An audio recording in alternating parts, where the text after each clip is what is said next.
40% of all your wages, of all your effort, of all your earnings are just going to put in a roof over your head. What is up, you guys? Matt McKeever here, and in today's video we're going to be discussing how to live for free, or at least how to get close to living for free. Because if you want to reach financial independence, if you want to retire early, you absolutely need to get your shelter costs under control. We all know the average Canadian spends 40% of their income on shelter. Now that includes their house, their utilities, all the above. But that's 40% of all your wages, of all your effort, of all your earnings are just going to put in a roof over your head. This is crazy. It's absolutely insane. And we need to get control of our shelter expenses if you ever want to reach financial independence and retire early. Let's discuss the 3 factors that you need to take into consideration when determining how to provide shelter for yourself. Number 1 is convenience to daily or regular locations. So for most people that are still in the 9-to-5 grind, you're going to want to live close to work because that's essentially a daily location. You're going to live close to, say, where your kids get educated, or you want to live close to anywhere that you visit on a regular basis. And it's important that when looking at where to get your shelter, that you take all these factors into consideration. Far too often, people end up buying or moving to areas that make no financial sense and no economic sense, and don't even make sense from just a life perspective. Because if you're living way out in the suburbs and you have to commute half an hour or an hour each way every day to get to work, and then you need to drive all the way across the city as well to take your kids to their school or to their after-class programs or whatever it is, not only are you wasting a lot of resources and having to commute, like pay for gas or transportation to those different locations, but you're wasting a ton of your time, and that time could be much better spent. The second factor you need to take into consideration is permanence, or your level of commitment to living in that place or that space. Do you plan to live there for the next 3 to 5 or longer years? Because if you don't, odds are that purchasing or buying a house or even an investment property, if you're going to be relocating in the near future, probably doesn't make a lot of sense. We're going to dive into that in a little bit later though. And finally, you need to get your net shelter cost to 10% or less. The moment you're able to go from 40% to say 0 or even just 10%, all of a sudden you can save 30 to 40% of your income. What that means is for every year of work now, you're essentially saving 1 year of life expenses as well. It really allows you to speed up the trajectory of your financial independence, your retired early date. So that's why getting shelter, it's the number 1 expense line of anyone. You need to get that under control if you want to get control of your personal finances. Now let's discuss the different strategies or tactics that you can use to essentially live for free. So the traditional advice from most frugal people, from most people that were trying to get control of their financial lives in the past, was to downsize, to reduce, and just reduce the overall cost. Find a cheaper alternative, live with roommates, things like that. And these are all fantastic strategies to help reduce our financial costs. But in this day and age, with the internet, with communications being what they are, it is so much easier for us to find creative or novel solutions to the shelter problem, and in fact save all of our money on shelter expense, or maybe even make some money.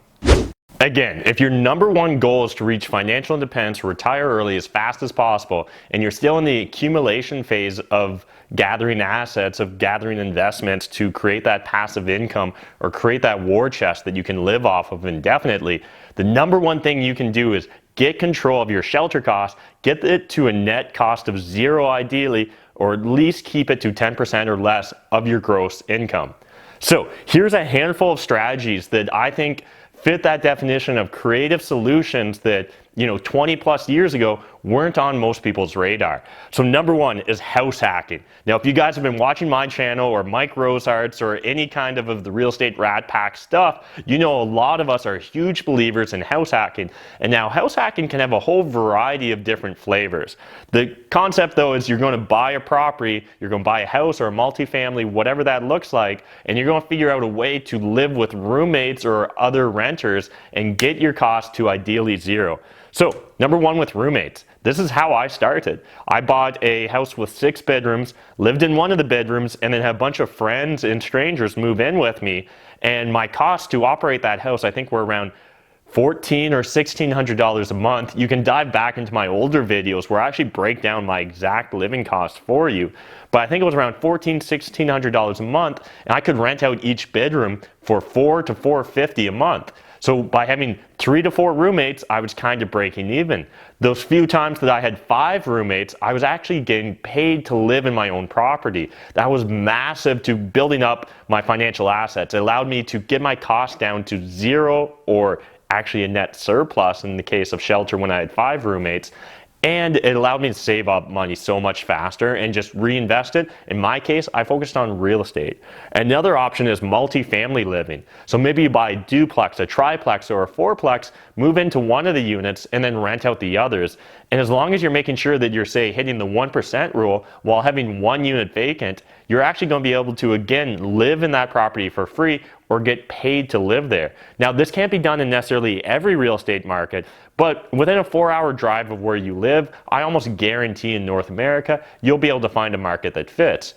Now, again, this is a problems or profit situation. A lot of people are going to jump in the comment section and say roommates or the multifamily or even Airbnb house hacking is great, but it doesn't work in my city because real estate's crazy expensive.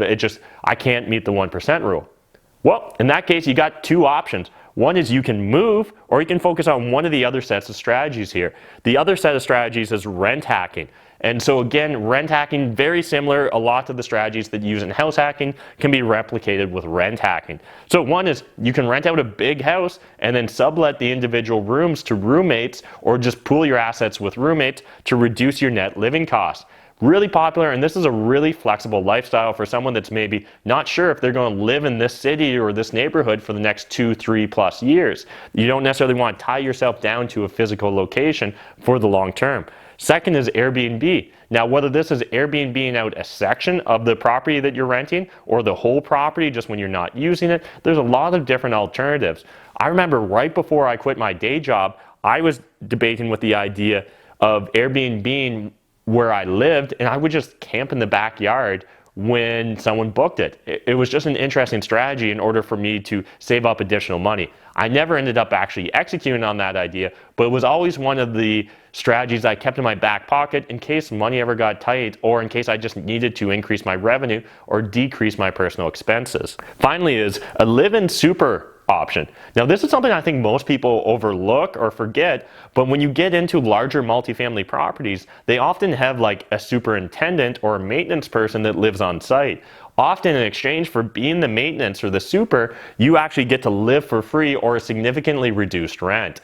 I've met multiple people that do it here in London, Ontario, and often, you know, if say their apartment's $1,000 a month in market rent, they maybe are living in a 12 or 30 unit apartment building and their net rent is only $400 or sometimes it's literally $0 a month. Now that is going to take some time and effort, but you can consider that just as a different type of side hustle that's allowing you to get your shelter costs for $0. The third set of strategies I want to bring up, and now these are going to be a little bit more extreme and probably some people are going to hate on them, but I think that they're actually quite valid. And for people that are on the problems versus profit spectrum, focused on profits, they're actually going to love these concepts. And so I'm just going to call these zero cost or almost zero cost strategies.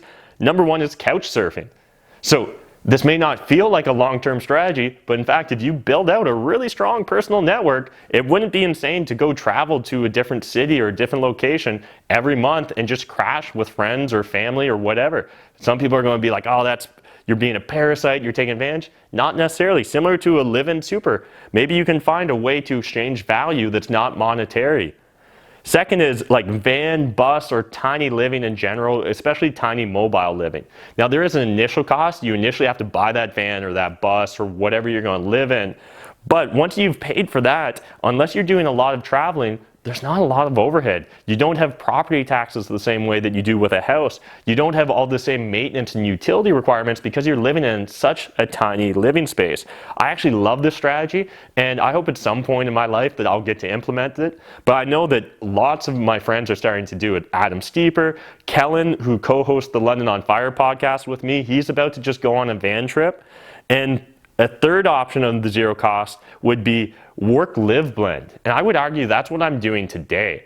So we're actually shooting this video in my YouTube house. I don't even know what to really call it, but essentially where you blend your work, live situation to the point where they're essentially the same thing. I do all my meetings at this house. I shoot all my YouTube videos at this house. I have some of my employees living with me in this house. And so in fact, the vast majority of this cost of this house is business related. So what it can do, depending on your exact situation, talk to your CPA, yada, yada, yada. But there's versions where you can essentially work and live in the same space and have a significant or almost the entire portion of that property, of that expense, be allocated to the work side, which is tax deductible.